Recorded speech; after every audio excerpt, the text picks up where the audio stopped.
This person, who is wandering in the maximum security prison in Mexico, is not just any ordinary man. He is the world's biggest and most dangerous drug smuggler, El Chapo. Special CCTV cameras have been installed in his cell to keep a 24-hour watch on him. His cell has neither a skylight nor a window. There is only a shower area in one corner. The interesting part is that despite such security and vigilance, El Chapo walks towards the shower area and then disappears from the sight of the security staff. Half an hour later, when the staff became suspicious and entered the cell, the world's biggest drug smuggler had escaped. Where did he go, and how did he manage to escape?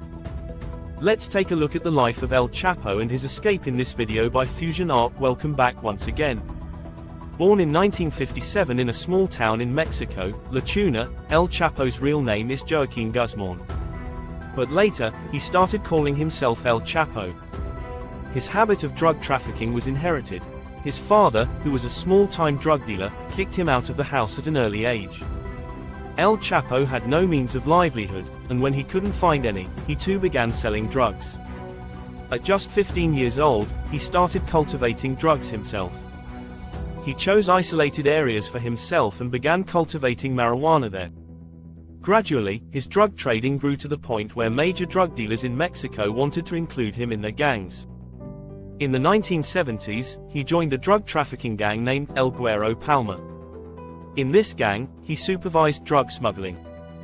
He was so strict in his work that whenever a delivery was late or there was even a small mistake, he would kill the dealer. In 1980, he joined the gang of the most famous drug dealer of that time, Pedro Aviles. This gang was the largest drug trafficking gang in Mexico. El Chapo was also given the responsibility of logistics and drug shipments in this gang. His job was to keep an eye on drugs coming from Colombia to Mexico. But in 1989, the gang's leader, Aviles, was caught by agencies, and the gang disbanded. Taking advantage of the opportunity, El Chapo formed his own gang, which he named the Sinaloa Cartel. Now, drugs were being smuggled into America through two routes. Most of the drugs came through the Caribbean route, and the second route was the Mexican borders. The American agencies were focusing all their attention on the Caribbean, and many drug dealers and gangs had been caught. El Chapo took advantage of this and, using different channels, started smuggling drugs into the USA. He cultivated many drugs, including methamphetamine, heroin, ecstasy, cocaine, and marijuana, which gave him a lot of profit, so he focused more on these drugs. But smuggling drugs into the USA was not that easy, and for this, he used a lot of cunning tactics. Initially, he smuggled drugs like cocaine, which didn't have a strong smell, hidden in fire extinguishers, chili pepper cans, or car rims, which even drug-sniffing dogs could not detect. However, the problem was that other drugs besides cocaine could not be smuggled this way. Therefore, he adopted a method that became his trademark, and that was tunnels. He invested millions of dollars, hired experts, and built tunnels underground that had complete electricity and ventilation systems. Through these tunnels, he started smuggling drugs into the USA. In 1990, the officers of the Federal Bureau of Investigation were stunned when they discovered El Chapo's first tunnel. The tunnel was 300 feet long and had a complete electricity setup. The tunnel led to a house, which used to be El Chapo's safe house, and in case of emergency, he could escape through this tunnel. El Chapo knew all the rules of this business, so despite several attempts, he was never caught. In November 2010, another tunnel was discovered in Otay Mesa, which had the same facilities, but it also had a rail system on the ground, which was used to remove debris during construction and later transport drugs. In 2012, another tunnel was found in Tijuana, and again in 2013 in Otay Mesa.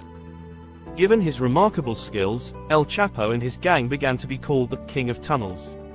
He built his tunnels so deep that even ground-penetrating radar machines could not detect them, and he cleverly hid the entrance of the tunnels, such as under bathtubs or toilets. Before constructing tunnels, he chose the location very carefully. He mostly planned his smuggling operations near the US-Mexico border at Otay Mesa in California. He chose Otay Mesa for three reasons. First, Otay Mesa is close to two major transport hubs, Tijuana and San Diego, which made it very easy to transport drugs to these hubs due to their accessibility. Second, it is an industrial area with many factories, and the heavy machinery and traffic noise in the factories made it easier to dig tunnels because the noise of digging was drowned out by the noise of the factories. Third, the soil in this city is soft on one side due to the sea, which makes it easy to dig, while on the other side, there are mountains that provide strength to the soft soil, making it ideal for tunneling and preventing its collapse. Finally, on June 19, 1993, Mexican authorities captured El Chapo and sentenced him to 20 years in prison. But even the prison became his office.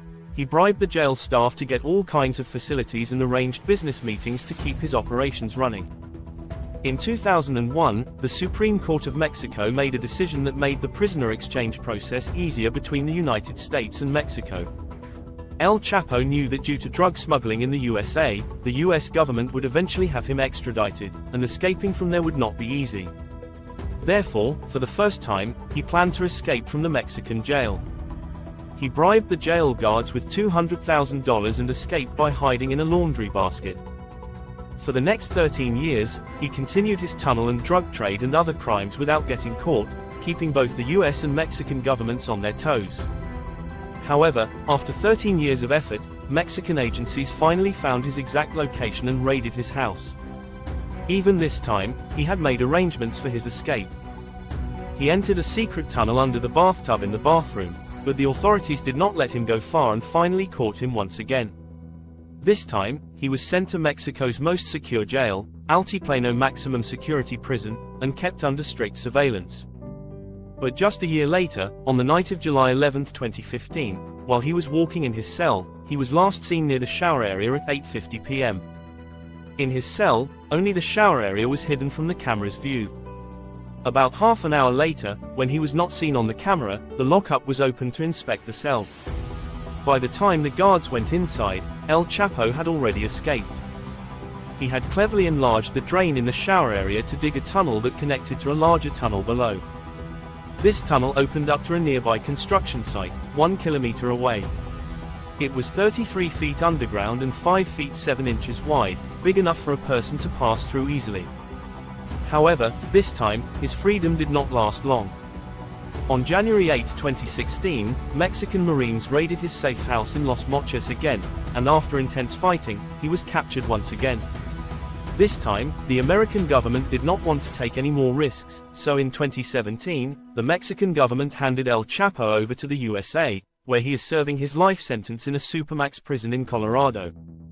But the truth is, no matter how much security there is, the American government is always afraid that El Chapo might escape once again. Hope you enjoyed this video by Fusion Art. Please